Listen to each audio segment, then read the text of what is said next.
کتاب الفتن چیپٹر میں موجود ہے کہ نبی علیہ السلام نے فرمایا کہ فتنوں کا ایسا دور دورے گا کہ کئی انسان ایسے بھی ہوں گے وہ قبر کے پاس کھڑے ہو کے کہیں گے کہ کاش اس مردے کی جگہ آج ہم قبر میں ہوتے ہیں تو ہم ان فتنوں سے نہ گزرتے.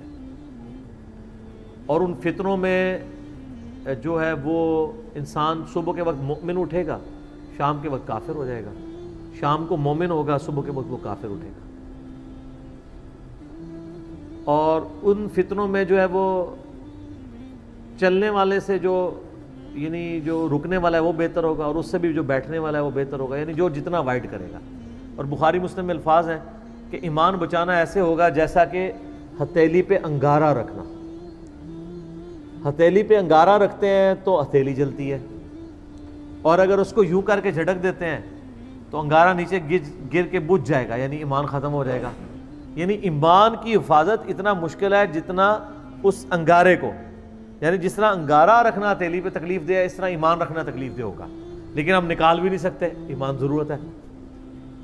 تو ان حدیثوں کی تشریحات مختلف لوگوں نے مختلف کی ہیں. بعض لوگ کہتے ہیں نہیں، صحیح مسلم میں حدیث ہے 246 کہ بندے کے کفر اور شرک اور اسلام کے درمیان فرق نماز ہے.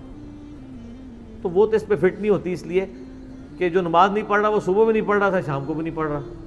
ایسا تو نہیں ہے کہ شام کو بے نمازی سوتا ہے اور صبح اٹھ کے بے نمازی ہو جاتا ہے. شام کو بھی بے نمازی سوتا ہے، صبح اٹھ کے بھی بے نمازی ہوتا ہے، اللہ یہ ہے کہ کہیں نماز شروع کرتے ہیں، اس پہ بھی فٹ نہیں ہوتی. یہ قرب قیامت کے بارے میں ضرور فٹ ہوتی ہے کہ جب ایمان کی حفاظت مشکل ہو جائے گی. دجال آ جائے گا، اس کے ماتھے پہ کافر لکھا ہوگا، لیکن کافر کٹھا نہیں، کاف الف فا را لکھا ہوگا. لوگ اس کی بھی تعویل ہی کر لیں گے، تو مومن ہی ہوں گے جو اس پہ بھی ایمان لے آئیں گے اور کفر اختیار کر لیں گے. اور کئی مومن ہیں جن کو اللہ تعالیٰ ان کی فتنے سے بچا لے گا. صحیح مسلم میں حدیث ہے کہ جو شخص سورہ الکہف کی پہلی 10 آیات یاد کر لے وہ دجال کے فتنے سے بچ جائے گا. یہ روزانہ ایک دفعہ پڑھ لیا کرے تو یاد ہو جائے گی.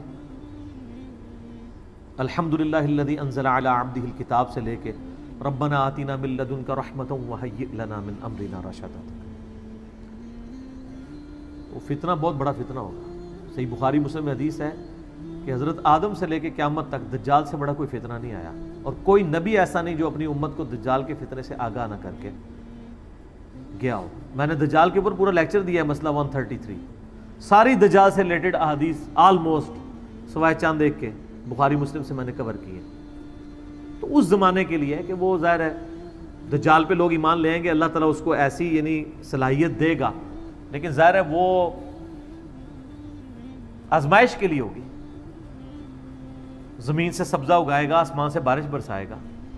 ایک مؤمن کھڑا ہو جائے گا کوئی علمی کتابی قسم کا، میں ثابت کروں گا علمی کتابی ہوگا، وہ کہے گا تو دجال ہے، وہ کہے گا میں رب ہوں مجھے رب مانو، وہ کہے گا میرا رب تو کانا نہیں تو کانا ہے، وہ کہے گا دیکھو میں سبزہ اگا رہا ہوں، میں بارش برسا رہا ہوں، یہ اللہ کی کوالٹیز ہیں، تو مجھے رب مانو. وہ کہے گا نہیں، مجھے میرے نبی کی حدیث پہنچی ہے کہ تو دجال ہے. تو یہ کون ہوگا؟ کارنامے اور کرتب دیکھ کے مندے ہو جانے والے اور علمی کتابی. حدیث تو علمی کتابی بات ہے نا، وہ دیکھ کے بھی نہیں مانے گا. وہ کہے گا کہ اچھا نبی صاحب فرماتے ہیں اس کے ساتھ آگ بھی ہوگی اور جنت بھی ہوگی. وہ آگ دراصل جنت ہوگی، اور جو جنت ہے وہ اصل میں دوزخ ہوگی. اپنے ماننے والوں کو وہ جنت میں پھینک رہا ہوگا، اصل میں دوزخ میں جا رہے ہوں گے، اور دوسروں کو وہ آگ میں پھینک رہا ہوگا، وہ جنت میں جا رہے ہوں گے. دنیا سے تو خیر چلے جائیں گے. تو نبی صلی اللہ علیہ وآلہ وسلم فرماتے ہیں، بخاری مسلم کے الفاظ ہیں، ایک مؤمن کھڑا ہوگا اور کوئی کہے گا تو دجال ہے. وہ کہے گا میں اتنے کرتب کر ہوں مجھے مانو، کہے گا میں نہیں مانتا، مجھے نبی کی حدیث پہنچی ہے. تو وہ بھرے مجمع میں اس کو قتل کر کے اس کے سر پہ آرا چلا کے اس کے جسم کے 2 ٹکڑے کر دے گا، ایک ٹکڑا اس طرف اور ایک اس طرف، اور پھر اس کے درمیان چلے گا، یہ انشور کرنے کے لیے کہ واقعی میں نے 2 ٹکڑے کیے ہیں، نظر کا دھوکہ نہیں ہے. تو سر پہ سارے بزرگوں کو ماننے والے تو کہیں گے سر تو ہٹ جائے تو پھر کوئی نہیں، آج تے شیخ افضل خان جنانی ہی تو سی ہو. حالانکہ وہ بھی جھوٹ ہے، انہوں نے بھی کہڑا مردہ زندہ کیتا ہے.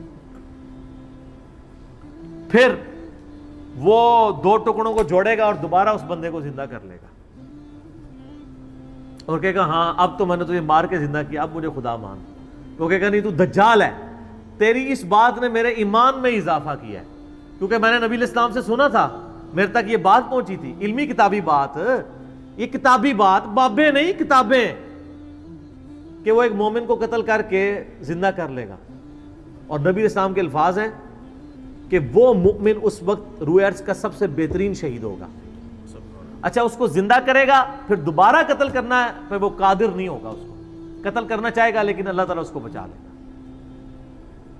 تو علمی کتابی ہو گیا نا. تو یہ اس زمانے کی بات ہے کہ لوگ وہ سارے کرتب دیکھ کے ہی مان لیں گے. یا ایک اس کی تعویل میں نے جو سوچی ہے نا وہ یہ ہے، ہمارے اس پرفتن دور میں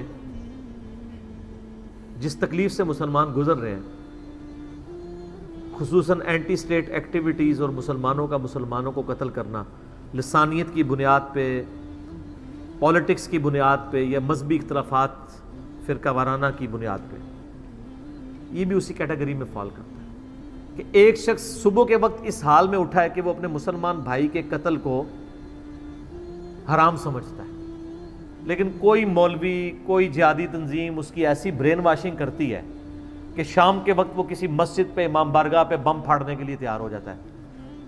تو جو شخص کسی مسلمان کو مارنے کے لیے آمادہ ہو جائے اور اس مارنے کو حلال سمجھے بلکہ ثواب سمجھے تو وہ کیا ہے؟ کافر. کیونکہ مسلمان کا قتل ناحق حرام ہے اور حرام کو حلال سمجھنے والا کیا ہے؟ کافر. تو میں نے یہ تعویل کی ہے کہ صبح کے وقت وہ مومن اٹھے گا، شام کے وقت برین واشنگ ہو کے وہ کافر ہو چکا ہوگا.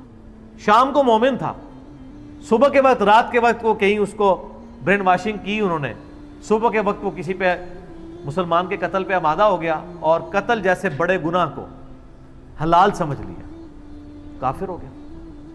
سو نبی داؤد میں حدیث ہے کہ نبی صلی اللہ علیہ وآلہ وسلم نے فرمایا اللہ تعالیٰ یا تو شرک کو معاف نہیں کرے گا یا کسی مؤمن کو ناحق قتل کیا گیا اس گناہ کو معاف نہیں کرے گا، باقی ہر گناہ معاف کر دے گا. لہٰذا یہ جو قرآن کی آیت ہے نا، آیت نمبر 48 اور 116 سورہ نساء کی، ان اللہ لا یغفر ان یشرک بہ ویغفر ما دون ذلک لمن یشاء، اللہ شرک کو معاف نہیں کرے گا، اس کے علاوہ ہر گناہ جس کے لیے چاہے گا معاف کر دے گا، مگر جس کے لیے چاہے گا. تو اس میں اشارہ ملتا ہے کہ شرک کے علاوہ بھی کوئی ایسے گناہ ہیں جو کسی کے لیے معاف نہیں ہوں گے، اور وہ نبی علیہ السلام نے فرما دیا قتل ناحق ہے، کیونکہ قتل ناحق کفر ہے. آپ مومن کے قتل کو حلال سمجھے ہوئے، سورہ نساء میں بھی ہے، میرا مسئلہ 28 پورا ریکارڈڈ ہے کہ جس نے کسی مومن کو ناحق قتل کیا اس کی جزا ہمیشہ کے لیے دوزخ ہے، ہمیشہ کے لیے، کیونکہ اس نے حلال سمجھ لیا نا اس کو، حرام کو حلال. ایک بندہ زانی ہے، گناہگار ہے، لیکن ایک زنا کو کہتا ہے میں حلال سمجھتا ہوں، وہ کافر ہے. کسی بھی شریعت کی حرام کو حلال سمجھنا، حرام کو حرام سمجھتے ہوئے کرنا گناہ ہے، حرام کو حلال سمجھتے ہوئے کرنا کفر ہے. تو بڑا سینسٹیو معاملہ ہے. تو یہ بھی پرفتن دور میں ہو سکتا ہے. اس کو سپورٹیو وہ بخاری مسلم میں حدیث ہے کہ نبی علیہ السلام نے فرمایا قیامت کے قریب حرج عام ہو جائے گا. صحابہ نے کہا حرج کیا ہے؟ تو فرمایا کہ قتل، خون ریزی. قاتل کو نہیں پتا ہوگا کہ وہ کیوں مار رہا ہے اور مقتول کو نہیں پتا ہوگا کہ مجھے کیوں قتل کیا جا رہا ہے.